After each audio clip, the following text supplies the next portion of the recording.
मेरे प्यारे विद्यार्थियों, आज हम आपके फिजिक्स चैप्टर 1 का पार्ट 3 तीसरा भाग हम आप लोगों के लिए बताने जा रहे हैं। आज से पहले हमने चैप्टर 1 के पार्ट 1 पार्ट 2 दो वीडियो हमने आप लोगों के पास शेयर किया। आज हम तीसरा वीडियो बताने जा रहे हैं। तीसरे वीडियो में जो भी सिलेबस चैप्टर के अंतर्गत है उसको हम व्याख्यायित करने जा रहे हैं, यानी आपको समझाने जा रहे हैं। उसको बड़े ध्यान से समझिए। आइए, हेडिंग है परावर्तन के नियम। आपने परावर्तन, इससे पहले वाली वीडियो, दूसरी वीडियो में हमने बताया था कि परावर्तन क्या है, प्रकाश का परावर्तन क्या है। तो उसी से रिलेटेड उसके जस्ट बाद का हेडिंग है परावर्तन के नियम। परावर्तन के दो नियम होते हैं। परावर्तन के दो नियम होते हैं। पहला होता है आपतित किरण तथा परावर्तित किरण, और आपतन बिंदु पर खींचा गया अभिलंब, तीनों एक ही तल पर होते हैं। यह आपका पहला नियम है। दूसरा है आपतन कोण बराबर परावर्तन कोण, यानी आपतन कोण परावर्तन कोण के बराबर होता है। अर्थात क्योंकि आपतन कोण को स्मॉल आई से इंडिकेट करते हैं और परावर्तन कोण को स्मॉल आर से, तो आप बता सकते हैं, अर्थात angle i equal to angle r. इस सारे परिभाषा को हमने आपको देख सकते हैं ब्लैक बोर्ड पर हमने आपको लिख दिया है। हमारे द्वारा बताने पर कुछ आपको कंफ्यूजन आए तो इसको आप देख सकते हैं, एक तरफ से देखिए और उसमें वीडियो को बैक करके आप इसको समझने की कोशिश करिए। आइए, जो लिखे हैं उसको एक बार एक्सप्लेन कर देते हैं। वैसे तो हमने व्यक्त किया ओरल में। क्या परावर्तन के नियम, किसी परावर्तक पृष्ठ से प्रकाश के परावर्तन के निम्नलिखित दो नियम हैं। ऐसा है, ओरल में जब व्यक्त किया जाता है तो केवल शार्ट में इंडिकेट किया जाता है। जब लिखना होता है तो थोड़ा एक्सप्लेन करना पड़ता है कि किसी परावर्तक पृष्ठ से प्रकाश के परावर्तन के निम्नलिखित दो नियम होते हैं। उसके बाद डैश मार के छोड़ेंगे। पहला लिखेंगे आपतित किरण, परावर्तित किरण, आपतन बिंदु पर खींचा गया अभिलंब, तीनों एक ही तल पर होते हैं, तल या पृष्ठ। दूसरा आपतन कोण आई, आपतन कोण वाई दर्शाते हैं ना, और सदैव परावर्तन कोण के बराबर होते हैं। अर्थात आई एंगल आई, कोण आई बराबर एंगल आर। चलिए अगली हेडिंग की तरफ चलते हैं। चलिए अगली हेडिंग पढ़ने से पहले हम आपतन कोण और परावर्तन कोण के ऊपर एक आंकिक प्रश्न, क्वेश्चन हल करा रहे हैं। उदाहरण, एग्जाम्पल। जैसे क्वेश्चन क्या है? प्रश्न, किसी समतल पृष्ठ पर आपतित किरण अभिलंब के साथ 45 डिग्री का कोण बनाती है, 45 डिग्री का कोण बनाती है, तो परावर्तित किरण अभिलंब के साथ कितने डिग्री का कोण बनाएगी या बनाती है? या इसको सही कर लेते हैं, बनाएगी। चलिए, अभी आपने परावर्तन का दूसरा नियम पढ़ा। क्या क्या पढ़ा? परावर्तन का दूसरा नियम आपतन कोण बराबर परावर्तन कोण है, ये ना। तो उसी पे इसको आप लगा दीजिए। यहां क्या दिया है, आपतित किरण अभिलंब के साथ 45 डिग्री, आपतित किरण जो अभिलंब के साथ बनाती है वो आपतन कोण होता है, और परावर्तित किरण अभिलंब के साथ जो बनाएगी वो परावर्तन कोण होगा। तो अभी आपने पढ़ा दूसरा नियम, क्या क्या पढ़ा, दूसरा नियम में हमने क्या बताया, आपतन कोण बराबर परावर्तन कोण, angle i equal to angle r. तो 45 अगर ये आपतन कोण आपतित किरण द्वारा यानी आपतन कोण हो रहा है, तो परावर्तित किरण के द्वारा भी बनने वाला कोण क्या होगा, 45 डिग्री। अब उसको लिख करके कैसे व्यक्त करेंगे उसको आइए देखते हैं। क्या आपने देखा, आपतित किरण और अभिलंब के साथ बनने वाला कोण कितना है, 45। तो आपको पता होना चाहिए आपतित किरण और अभिलंब के साथ बनने वाला कोण क्या कहलाता है, आपतन कोण। लिखिए आपतन कोण बराबर, आप इसको आई से दर्शाते हो, है ना, तो इसको आई इंडिकेट कर सकते हो, बराबर 45 डिग्री। ठीक है, तो आगे पूछा है परावर्तित किरण और अभिलंब के बीच बनने वाला कोण। तो आप परावर्तित किरण और अभिलंब के बीच बनने वाला कोण क्या होता है, परावर्तन कोण। परावर्तन कोण यानी स्मॉल आर बराबर, आपसे क्वेश्चन मार्क पूछा है, मैंने प्रश्न किया है, प्रश्न किया है ना। तो आप देखिए, चूंकि परावर्तन के दूसरे नियमानुसार क्या होता है, एंगल आई बराबर एंगल आर। नियम में है ना दूसरा नियम, तब आप यहां लिखा दीजिए आई आपका 45 है, आर तो 45 से भी हो जाएगा। तब एंगल आई बराबर एंगल आर बराबर कितना, 45 डिग्री। अतः आप लास्ट में एक लाइन और लिख दीजिए, क्या, एंगल आर बराबर 45 डिग्री। बस आपका ये आंसर हो गया। तो चलते हैं अब अगली हेडिंग की तरफ। चलिए अगली हेडिंग को देखते हैं। अगली हेडिंग है प्रकाश की उत्क्रमणीयता। प्रकाश की उत्क्रमणीयता क्या है, यदि परावर्तित किरण को आपतित किरण मान लिया जाए तो आपतित किरण परावर्तित किरण की भांति व्यवहार करती है।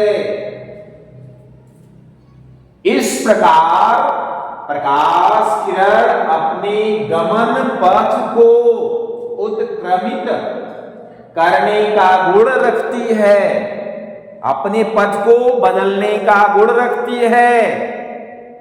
परावर्तित से अपवर्तित, अपवर्तित से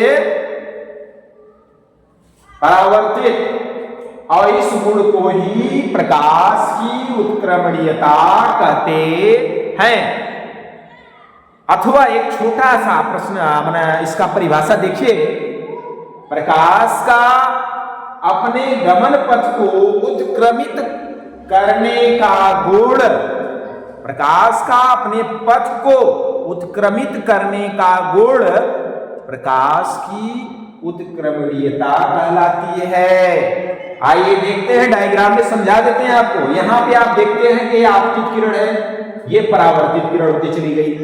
ये तो सिंपल है, लेकिन अगर हम इस आपतित किरण को परावर्तित किरण मान लें और परावर्तित किरण को आपतित किरण, इधर देखिए, तो क्या काम करती है, ये जो परावर्तित किरण है और ये जो आपतित किरण है वो परावर्तित किरण की भांति व्यवहार करती है। देख सकते हो, जैसे आपतित किरण यहां पे निकल के परावर्तित किरण की तरह चली जाती है, वैसे यहां देखो जो आपतित किरण है वो परावर्तित किरण की भांति व्यवहार करने लगती है। देख सकते हो, परावर्तित किरण इधर जा रही है तो आपतित किरण इस दर्पण से टकराकर वापस ये अपनी सीधी दिशा में चली जा रही है। मतलब ये दोनों अपने आप के गुण को उत्क्रमित कर लेती है, बदल लेती है। कहने का मतलब अगर आपतित किरण परावर्तित किरण होगी, परावर्तित किरण आपतित किरण होगी, तो वे दोनों अपने व्यवहार को एक दूसरे के विपरीत कर लेंगे। यही उत्क्रमणीयता है, उत्क्रमणीयता। चलिए अगले हेडिंग की तरफ चलते हैं, देखते हैं।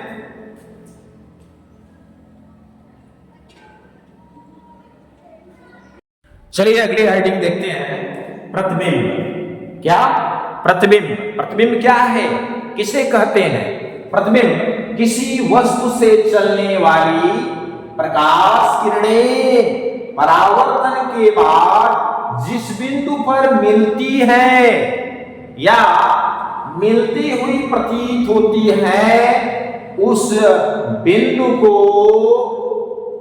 प्रतिबिंब कहते हैं। समझ में आया? उस बिंदु को प्रतिबिंब कहते हैं। अथवा इससे भी शॉर्टकट छोटा लिखिए, परिभाषा देखिए, दर्पण में बनी आकृति को वस्तु का प्रतिबिंब कहते हैं। क्या? दर्पण में बनी आकृति को क्या?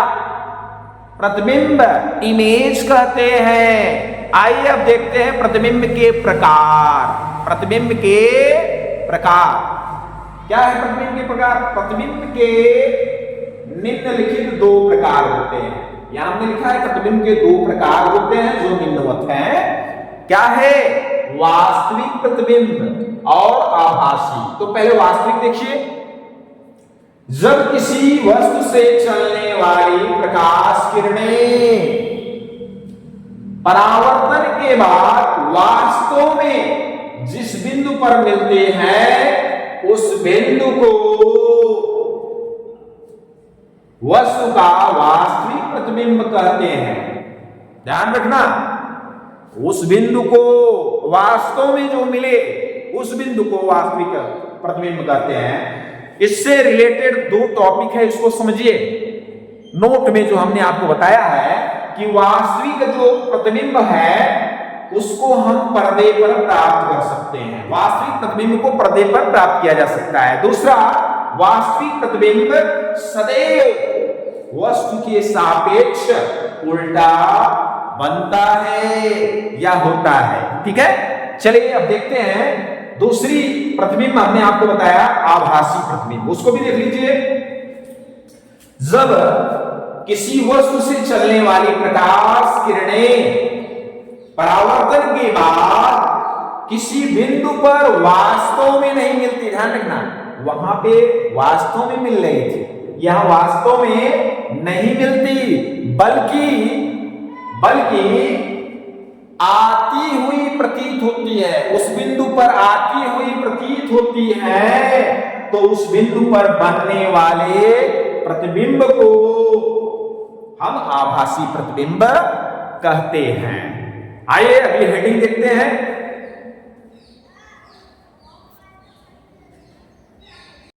चलिए अगली हेडिंग देखते हैं, दर्पण। क्या है? दर्पण। दर्पण क्या है, किसे कहते हैं? आइए देखते हैं। यदि किसी चिकने समतल पारदर्शी तल के एक पृष्ठ पर कलई अर्थात पालिश कर दी जाए और दूसरे पृष्ठ को उसका परावर्तक पृष्ठ बना दिया जाए, दूसरे पृष्ठ को उसका परावर्तक पृष्ठ बना दिया जाए, तो ऐसा निकाय दर्पण कहलाता है। ऐसा निकाय दर्पण कहलाता है।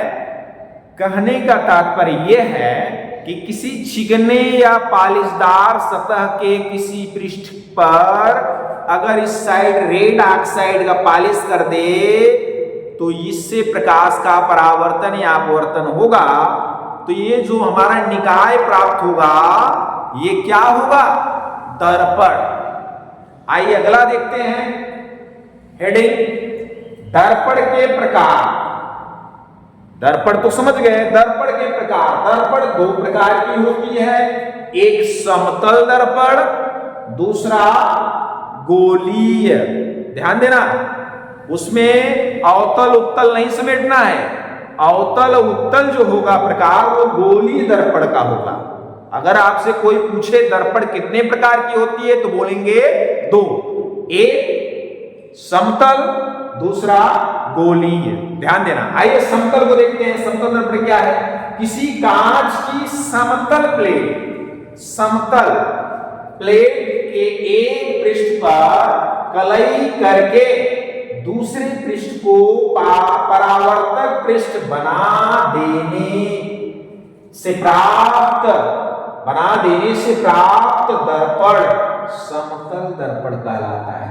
देखिए ये दर्पण समतल है, डायग्राम देखिए तो ये समतल है सीधी, इसके इस पीछे वाले पृष्ठ पे देखिए, इस साइड की तरह अंगुली हमारी है, देखो पॉलिश किया गया है, और इस तरीके से इसका ये साइड आपका परावर्तक पृष्ठ कहलाएगा। यहां से देखो प्रकाश अपनी गुजारा ये गया, फिर यहां से लौट कर गया, इधर चला गया, तो ये समतल हो गया। दूसरी क्या है? गोलीय दर्पण। दूसरी क्या है? गोलीय। ये भी क्या है? वे दर्पण। इसकी परिभाषा देखिए, वे दर्पण जिनका परावर्तक पृष्ठ गोलीय होता है। देखो इसमें समतल था लेकिन इनका गोलीय होगा तो गोलीय दर्पण कहलाता है। आइए देखते हैं नीचे क्या है। ये देख रहे हैं गोलाकार एकदम, ये है इसका गोलीय, ये है, ये आपका अवतल दर्पण है, ये उत्तल है। जब हम इसके पार्ट पढ़ेंगे तो यही दोनों आपको पढ़ना है। अभी सिर्फ गोलीय दर्पण देखिए कि वे दर्पण जिनका परावर्तक पृष्ठ गोलीय होता है गोलीय दर्पण कहलाता है। देख सकते हैं यहां पे दोनों गोलीय दर्पण हैं, एक अवतल है ये वाला और ये उत्तल। तो मेरे प्यारे बंधुओं, आज हम इस फिजिक्स की चैप्टर 1 का जो तीसरा पार्ट है यहीं पे हम बंद करते हैं। बाकी चौथे पार्ट में इसके बाद के सारे हेडिंग सिलेबस के आपको पढ़ाते हुए समझाते हुए अगले वीडियो में आपको प्रदान करते हैं। आज के लिए बस इतना ही। अगर वीडियो अच्छी लगे तो इसको शेयर, लाइक और अपने मित्रों को भी इसको भेजकर उनके अध्ययन में भी सहायता करने की कोशिश करें। आज के लिए इतना ही। धन्यवाद।